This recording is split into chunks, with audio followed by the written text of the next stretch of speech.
सिर्फ आपके वकील एक साइड होते हैं, पीपी एक साइड होता है, एक साइड आईओ होता है, एक साइड जज साहब होते हैं। तो तीन लोगों को जवाब देना है, तीन लोगों के साथ में आर्ग्यू करना होता है आपके वकील साहब को। अब तीनों को ही अपने अपने अधिकार मिले हैं अलग अलग। आईओ का अलग अधिकार है, हमारा जो आपके डिफेंस लॉयर्स हैं हमारा एक अलग अधिकार है, जज साहब के अपने अधिकार है। दोस्तों हालांकि मैं पहले भी वीडियोस लेकर आया था जिसमें आपको बताया था कि आईओ साहब कब आपकी बेल नहीं होने देते हैं, क्या काम होता है पीपी साहब का, उसके बारे में ही बताया। और आपको मैंने कई बार बताया क्या क्या जजमेंट्स आए हाई कोर्ट सुप्रीम कोर्ट के, उनके आधार पर भी आप बेल ले सकते हैं। आईओ का काम क्या होता है, पीपी का काम क्या होता है, दोनों के अलग अलग अपने अपने काम होते हैं।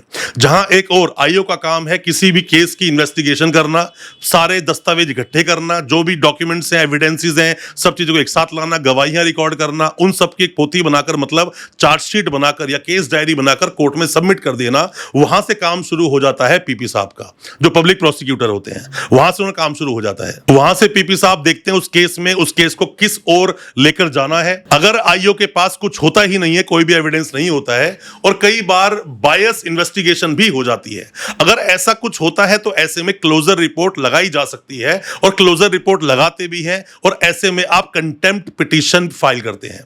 कंटेम्प्ट पिटीशन कैसे फाइल की जाती है, क्या है उसका नियम, क्या कानून है, उस पर वीडियो चाहिए कमेंट बॉक्स में बताना, या फिर आप चाहते हैं क्लोजर रिपोर्ट पुलिस कब लगाती है, किस तरह लगाती है, उस पर वीडियो चाहते हैं, उस पर भी वीडियो लेकर आएंगे। आज हम बात कर रहे हैं आईओ और पीपी की, दोनों किस तरह से आपकी बेल को रोकते हैं और किस तरह से आपके वकील साहब को दोनों से लड़ना होता है, इवन जज साहब से भी लड़ना होता है, उन्हें बातों को समझाना पड़ता है। सिर्फ आपके वकील एक साइड होते हैं, पीपी एक साइड होता है, एक साइड आईओ होता है, एक साइड जज साहब होते हैं। तो तीन लोगों को जवाब देना है, तीन लोगों के साथ में आर्ग्यू करना होता है आपके वकील साहब को। अब तीनों को ही अपने अपने अधिकार मिले हैं अलग अलग।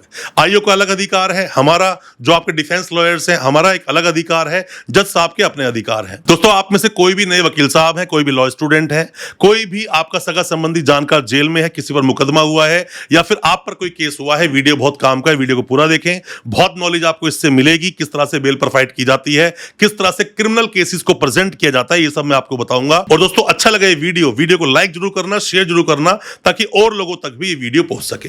जैसा मैंने अभी आपको बताया कि आईओ का काम क्या है, आईओ का काम होता है इन्वेस्टिगेशन करना और सभी रूल्स को फॉलो करना, सभी गाइडलाइंस को फॉलो करना जो ऑनरेबल सुप्रीम कोर्ट ने दी है, सभी जो नियम है उन्हें देखना। क्योंकि जब भी कभी पुलिस किसी को अरेस्ट करती है तो आप देखना उसमें लिखा होता है कि हमने डीके बासु की सभी गाइडलाइंस को भी फॉलो किया। अगर मामला 7 साल तक की सजा का होता है तो ऐसे में बोलते हैं कि अरनेश कुमार की सभी गाइडलाइंस का हमने पूरी तरह से हमने फॉलो किया, यह भी उसमें लिखा जाता है।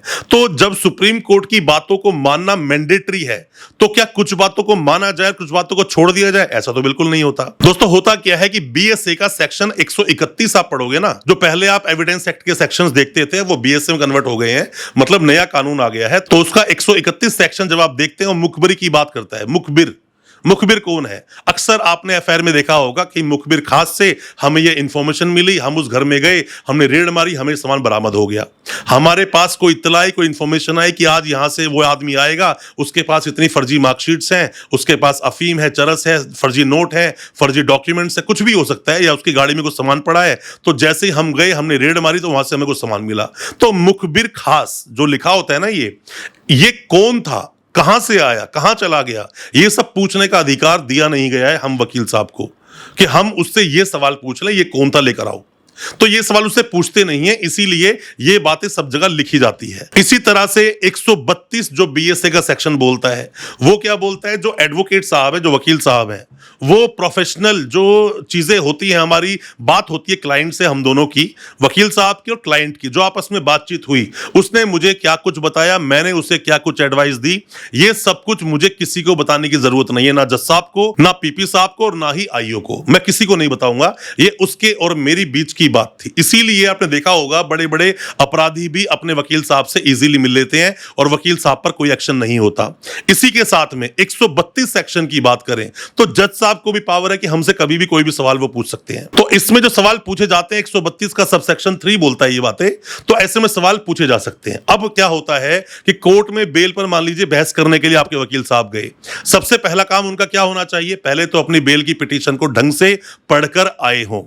अब उस पिटीशन में कोई भी एक्स्ट्रा डॉक्यूमेंट आप लगाना चाहते हो तो लगा सकते हो, कोई भी एक्स्ट्रा जजमेंट लगाना चाहते हो लगा सकते हो। जब कोर्ट में खड़े हो ना, कोर्ट में खड़े होकर आप जज साहब को दे दो कि जी मेरा ये एक्स्ट्रा एक एविडेंस है इस केस में जो बहुत काम का है, वो ले लेंगे जज साहब, और साथ में ही आपको मिलेगा रिप्लाई। अगर पुलिस से आपने रिप्लाई नहीं लिया है तो फिर आप बेल पर अच्छे से बहस नहीं कर पाओगे। बहुत सारी ऐसी बातें होती हैं जो उस रिप्लाई में नहीं लिखी होती और वहां पर खड़े होकर आईओ बोल रहा होता है, तो वहां रोकना पड़ता है उसको।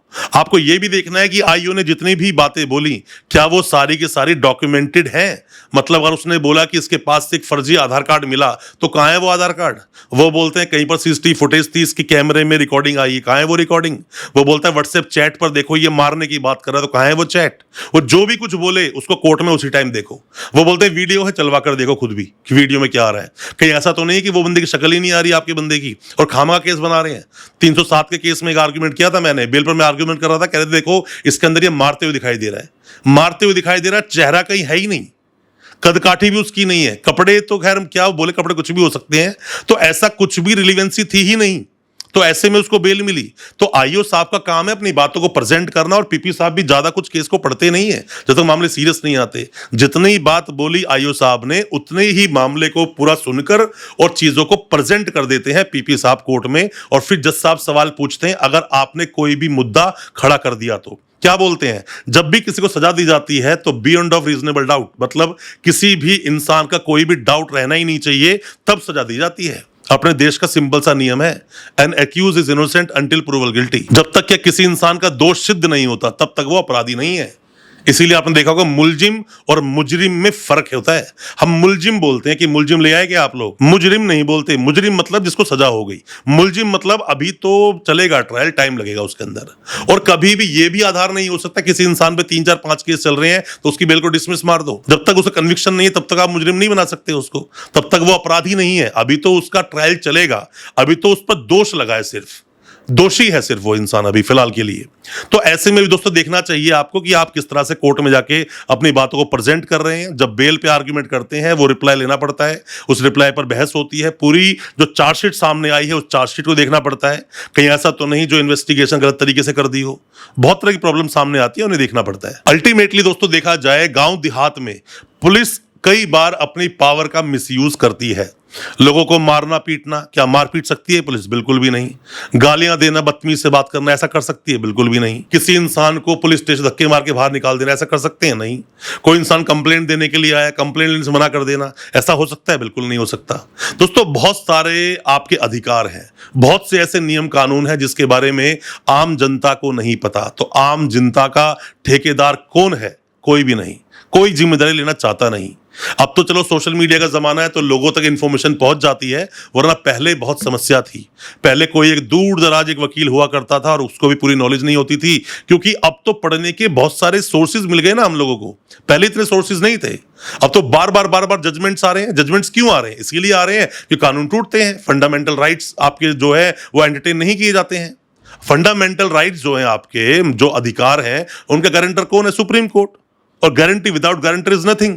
तो सुप्रीम कोर्ट गारंटी देता है कि कोई भी आपका फंडामेंटल राइट अगर टूटता है, कोई वायलेट करता है, आप मेरे पास आओ, मैं उसको देख लूंगा। तो आपको ऐसे में रिट लगानी चाहिए और डरना बिल्कुल नहीं चाहिए। और आईए और पीपी आपकी बेल को रोकना कितनी ही कोशिश कर लें, अगर आपके वकील साहब ने केस को अच्छे से प्रेजेंट कर दिया तो मेरा मानना है बेल आपको मिलेगी ही मिलेगी, बरी भी हो जाओगे, परेशानी आपको नहीं होगी। अच्छा लगा हो दोस्तों आज का वीडियो, चैनल को सब्सक्राइब करना बिल्कुल ना भूलें, साथ में लगा बेल आइकन जरूर दबा दें ताकि इसी तरह की लीगल अवेयरनेस की वीडियोस आप तक पहुंचा सके सबसे पहले। बहुत बहुत शुक्रिया दोस्तों, धन्यवाद हमारे इस वीडियो के साथ बने रहने के लिए।